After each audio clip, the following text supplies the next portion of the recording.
All right, I haven't shot a video in a long time, but I thought I would shoot this one because there's some kind of interesting stuff in here. I don't know if it's gonna work out or not.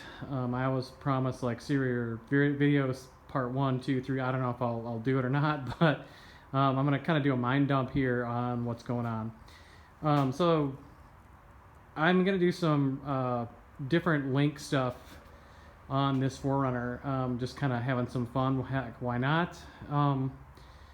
And right now I have this up on hub stands. I'll put a link to my T4R Build, and the DXF files are up there.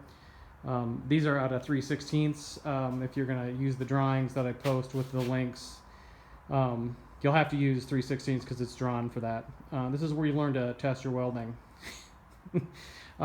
It's kind of weird having the truck up like that, but the reason I did it is you can see the tape measure is laid out, and that way I can get everything lined up and measured out. And so when I pull this rear axle assembly out, I should be able to use these to put it back in exactly the same position, because I'm going to be changing some of the brackets on the frame.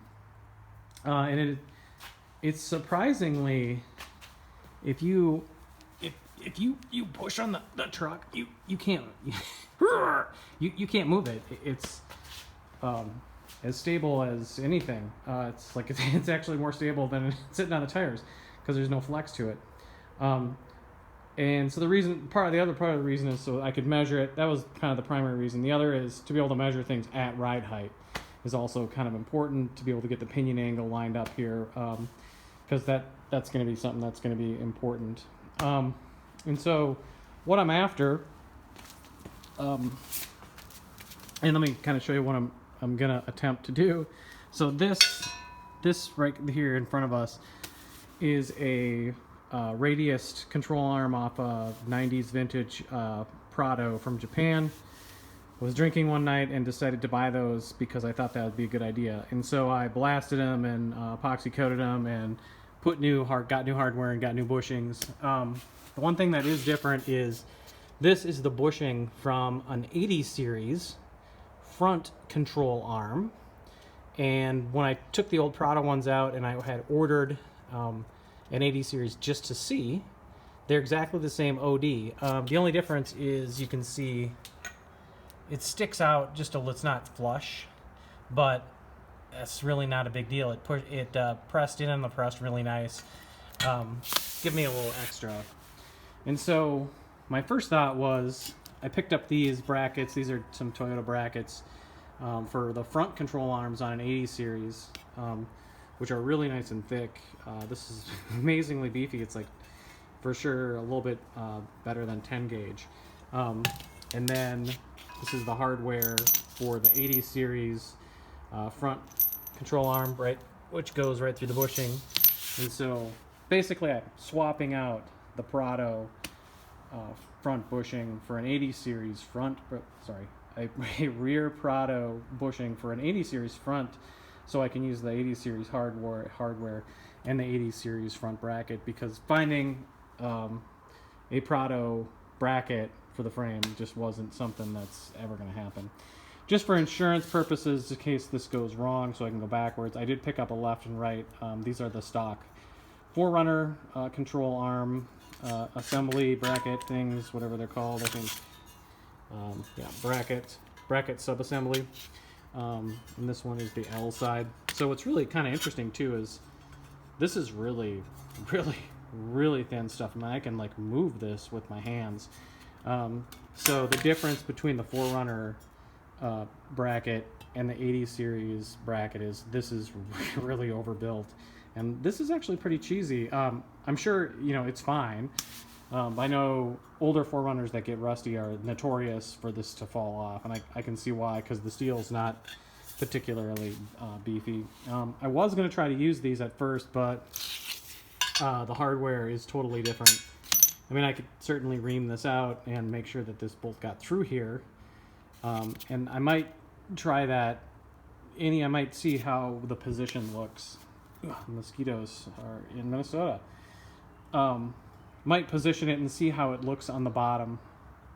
But I'll have to cut this guy off I still need to finish my gas tank deal. I got to relocate the gas tank before I can do this too much further. But anyways, I wanted to post a video. I'll put a link to the hub stands. They're pretty slick.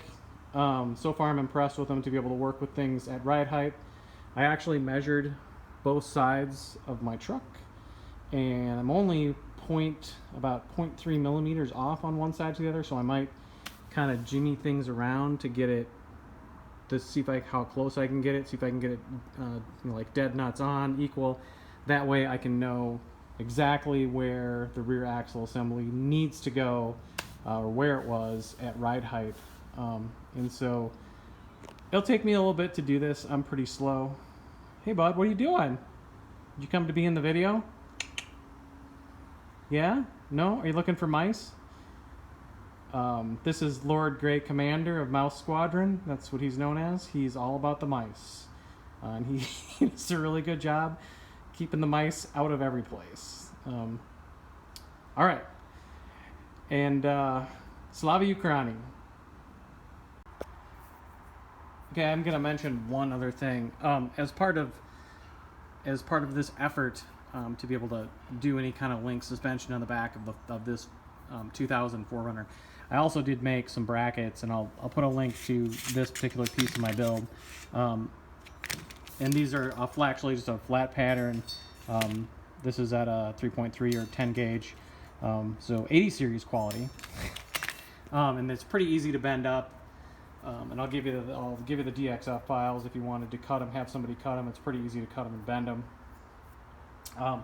And this is how relocating the shocks outboard would look. This is a stock shock at about, so the stock shocks on 3rd gens are about 9 inches of travel, and then so it's sitting at about 4.5 inches here at ride height.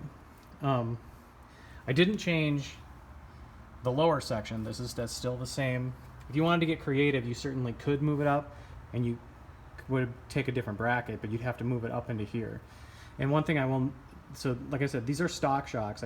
That's where I'm going to start. I might get longer ones, and I might come up with a different bracket. I haven't painted this yet, but I'm probably going to stick with the stock ones for now until I feel comfortable with the 3-link in the back with the Prado arms. But I'm going to mention that if you want to do something like this, it does make the shock more efficient. All the newer trucks have outboard shocks. You want it to be at the 90. You want it to be as close as you can to straight up and down, 90-degree angle. That's the most efficient shock configuration. Supposedly, I'm no suspension expert. That's just how I understand what the deal is. Anyways, I needed to do this anyways to get clearance under the truck to be able to do a different link setup. And I'm going to mention that I am running Front Range Off-Road's floater kit on the back. So this is a chunk off of a solid axle 80s Toyota pickup truck with a floating axle, and I have lockouts because I flat tow this truck. But in running that same kit, you get 3/4 of an inch because it bumps out. There's a bracket that adapts the rear axle to the Toyota chunk. Hey bud, what's up? Still looking for those mice? Yeah, okay. So there's 3/4 inch, and then I have an 1.25 inch spacer. So if you're gonna outboard your shocks, you're gonna need about 2 inches of extra space in there. And I thought I'd just mention that. So I don't want it to seem like you can just weld this on and then you reuse your shocks. It certainly makes taking the shocks on and off a hell of a lot easier than getting up underneath it. But you will need an additional 2 inches of clearance, or at least that's what I found from the stock. So like I said, I'll post the links, and I just want to mention I also did that as prep for this.